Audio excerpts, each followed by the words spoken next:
The story of Urashima Taro, the fisher lad. Long, long ago in the province of Tango, there lived on the shore of Japan in the little fishing village of Mizu-no-ye a young fisherman named Urashima Taro.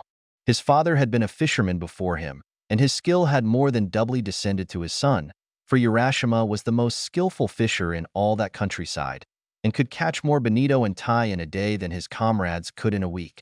But in the little fishing village, more than for being a clever fisher of the sea was he known for his kind heart.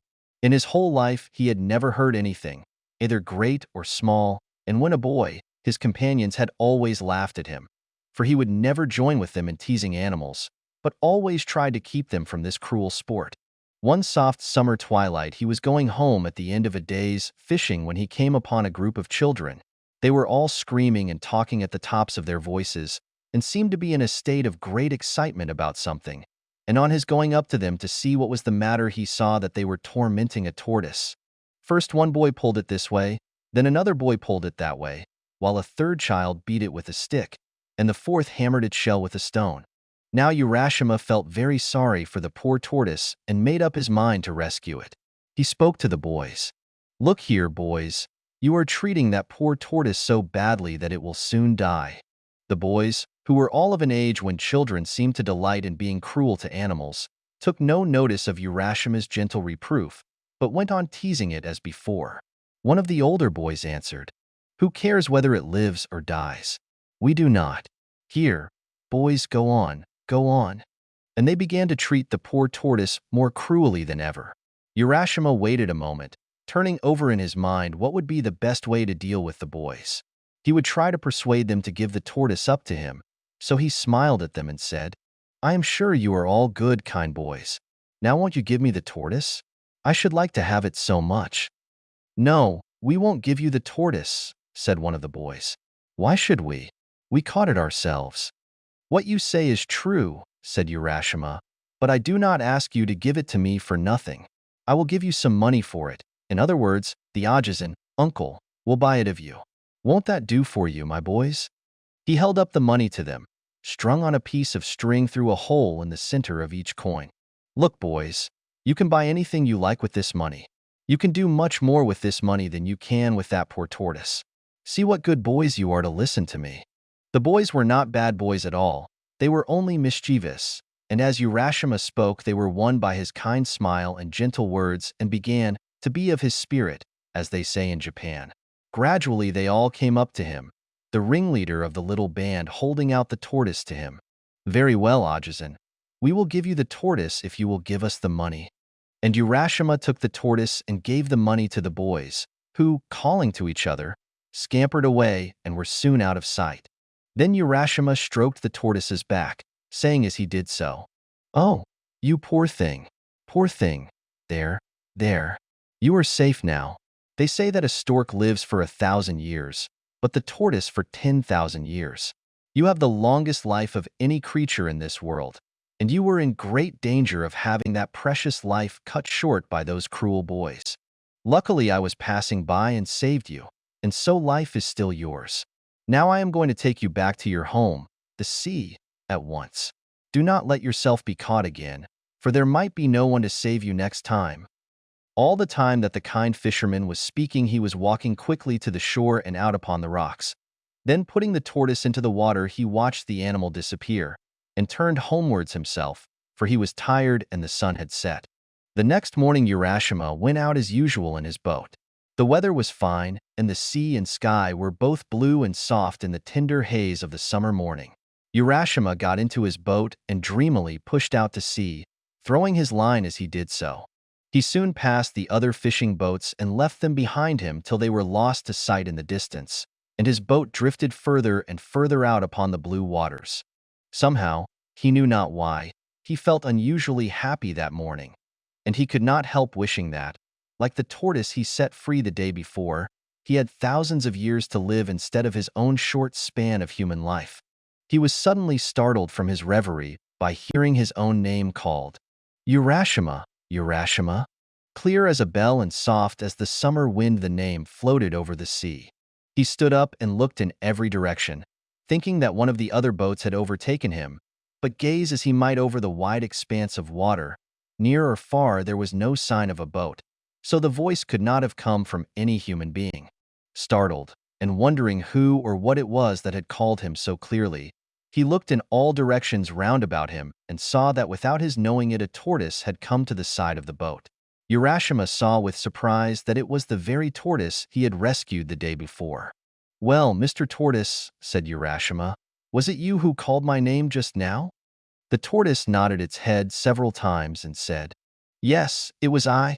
Yesterday, in your honorable shadow, Okage-sama-da, my life was saved, and I have come to offer you my thanks and to tell you how grateful I am for your kindness to me."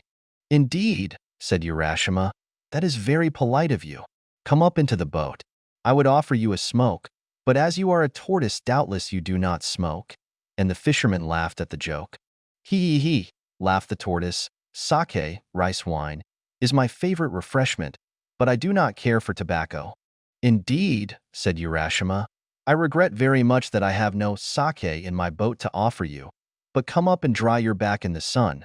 Tortoises always love to do that." So the tortoise climbed into the boat, the fisherman helping him, and after an exchange of complimentary speeches the tortoise said, "Have you ever seen Rinjin, the palace of the Dragon King of the Sea, Urashima?" The fisherman shook his head and replied, "No.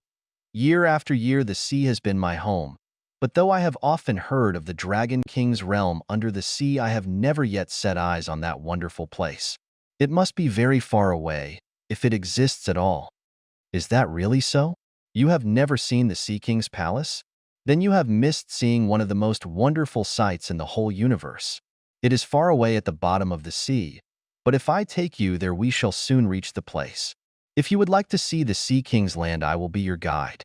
I should like to go there, certainly, and you are very kind to think of taking me, but you must remember that I am only a poor mortal and have not the power of swimming like a sea creature such as you are." Before the fisherman could say more, the tortoise stopped him, saying, "What? You need not swim yourself. If you will ride on my back, I will take you without any trouble on your part." "But," said Urashima, "how is it possible for me to ride on your small back? It may seem absurd to you, but I assure you that you can do so. Try it once. Just come and get on my back, and see if it is as impossible as you think." As the tortoise finished speaking, Urashima looked at its shell, and strange to say he saw that the creature had suddenly grown so big that a man could easily sit on its back. "This is strange indeed," said Urashima. "Then, Mr. Tortoise, with your kind permission I will get on your back."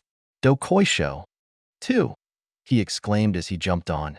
The tortoise, with an unmoved face, as if this strange proceeding were quite an ordinary event, said, "Now we will set out at our leisure."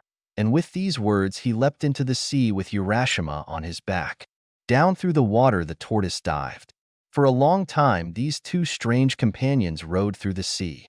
Urashima never grew tired, nor his clothes moist with the water. At last, far away in the distance, a magnificent gate appeared, and behind the gate, the long, sloping roofs of a palace on the horizon. "Ya!" exclaimed Urashima. "That looks like the gate of some large palace just appearing. Mr. Tortoise, can you tell what that place is we can now see?" "That is the great gate of the Rinjin Palace. The large roof that you see behind the gate is the Sea King's palace itself." "Then we have at last come to the realm of the Sea King and to his palace," said Urashima. "Yes, indeed," answered the tortoise. "And don't you think we have come very quickly?"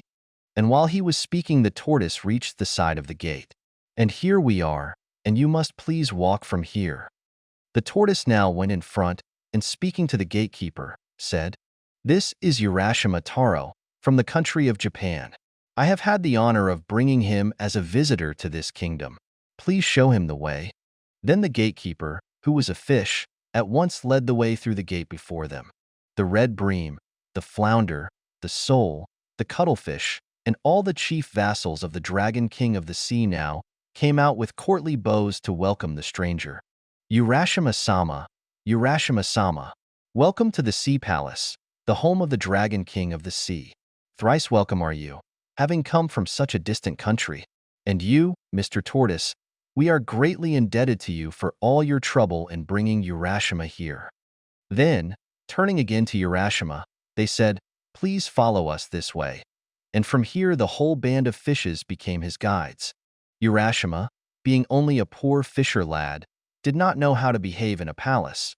But, strange though it was all to him, he did not feel ashamed or embarrassed, but followed his kind guides quite calmly where they led to the inner palace. When he reached the portals, a beautiful princess with her attendant maidens came out to welcome him.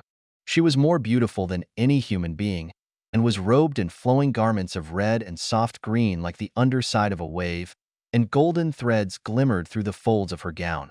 Her lovely black hair streamed over her shoulders in the fashion of a king's daughter many hundreds of years ago, and when she spoke her voice sounded like music over the water.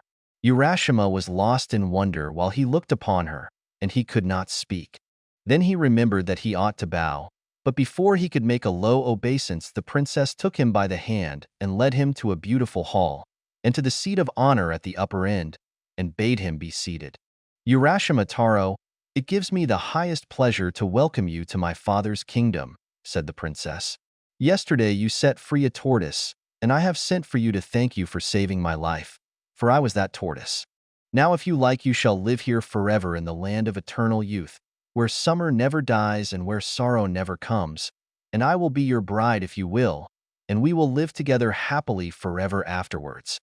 And as Urashima listened to her sweet words and gazed upon her lovely face, his heart was filled with a great wonder and joy, and he answered her, wondering if it was not all a dream. "Thank you 1,000 times for your kind speech. There is nothing I could wish for more than to be permitted to stay here with you in this beautiful land, of which I have often heard, but have never seen to this day. Beyond all words, this is the most wonderful place I have ever seen." While he was speaking, a train of fishes appeared, all dressed in ceremonial, trailing garments.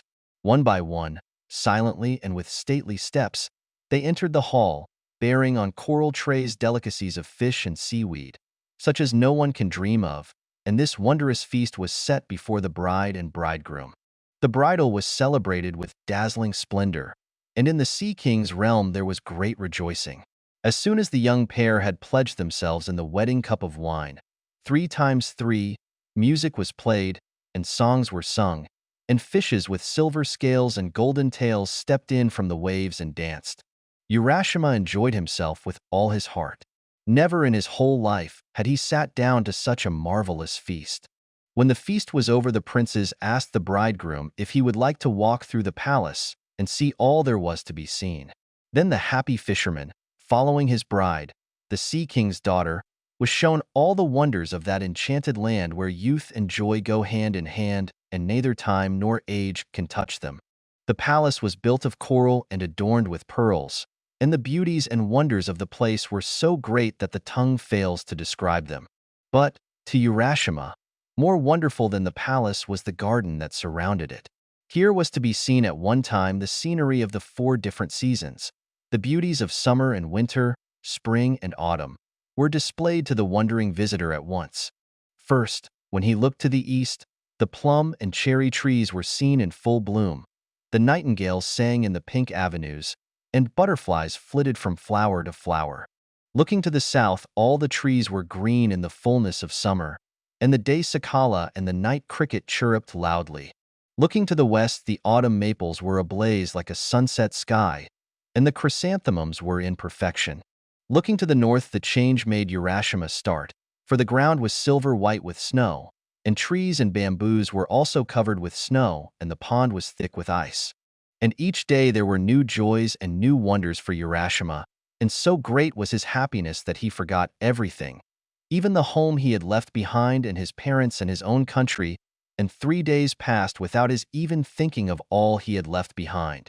Then his mind came back to him, and he remembered who he was, and that he did not belong to this wonderful land or the Sea King's palace, and he said to himself, "Ujir, I must not stay on here, for I have an old father and mother at home.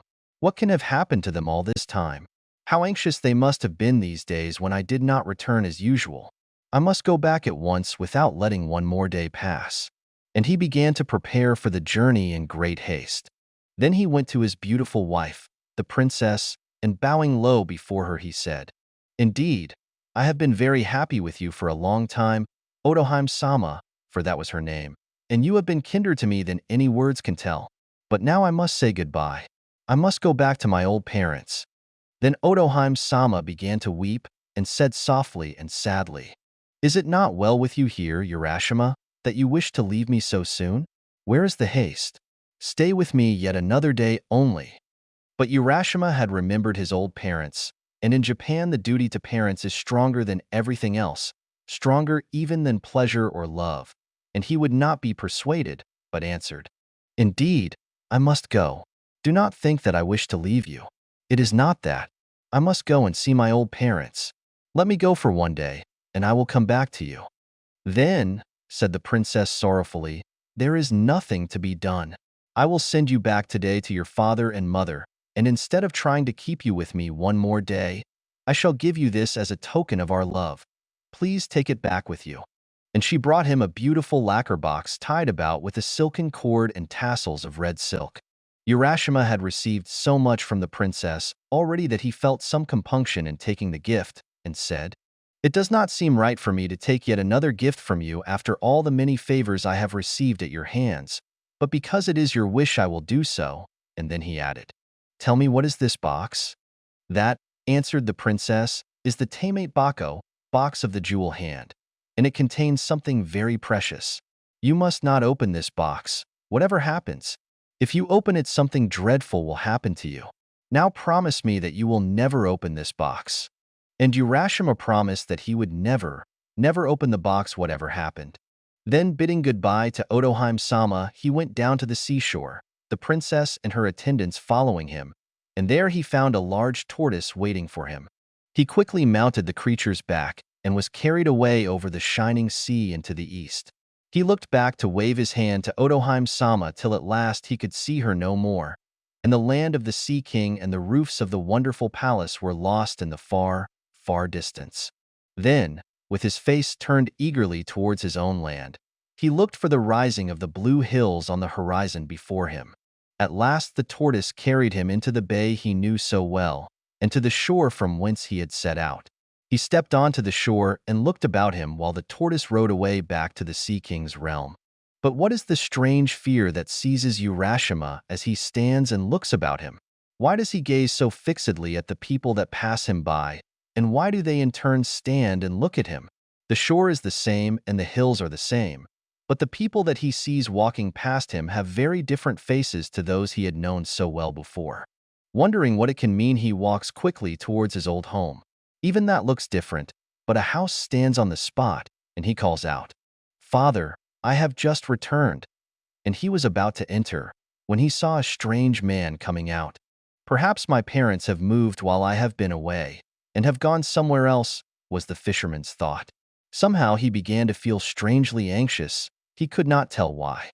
"Excuse me," said he to the man who was staring at him, "but till within the last few days I have lived in this house. My name is Urashima Taro. Where have my parents gone whom I left here?" A very bewildered expression came over the face of the man, and, still gazing intently on Urashima's face, he said, "What? Are you Urashima Taro?" "Yes," said the fisherman, "I am Urashima Taro." "Ha ha," laughed the man. "You must not make such jokes. It is true that once upon a time a man called Urashima Taro did live in this village, but that is a story 300 years old. He could not possibly be alive now." When Urashima heard these strange words, he was frightened, and said, "Please, please, you must not joke with me. I am greatly perplexed. I am really Urashima Taro, and I certainly have not lived 300 years.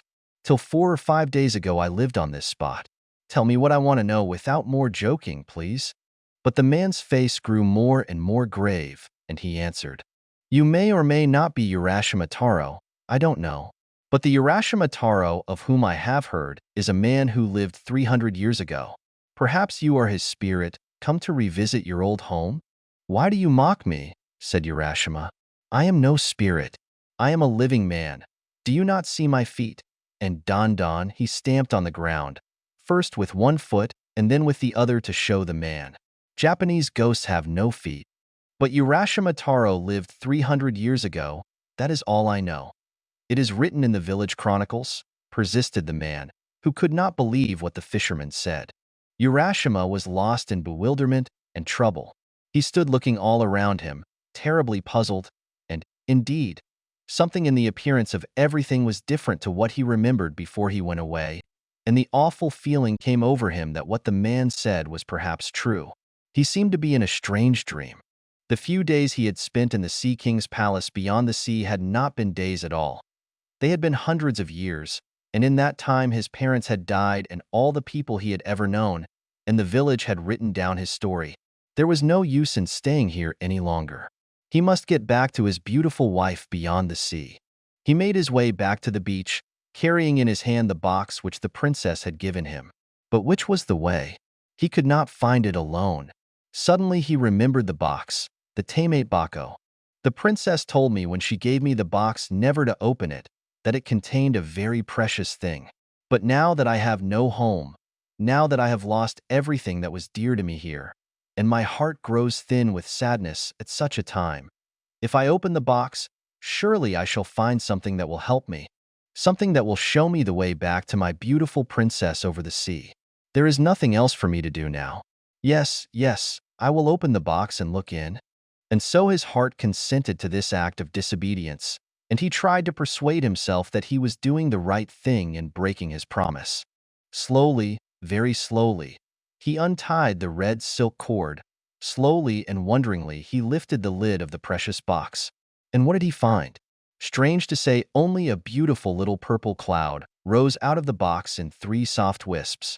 For an instant it covered his face and wavered over him as if loath to go, and then it floated away like vapor over the sea. Urashima, who had been till that moment like a strong and handsome youth of 24, suddenly became very, very old.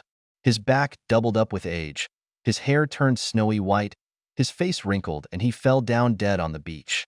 Poor Urashima! Because of his disobedience, he could never return to the Sea King's realm or the lovely princess beyond the sea. Little children, never be disobedient to those who are wiser than you, for disobedience was the beginning of all the miseries and sorrows of life.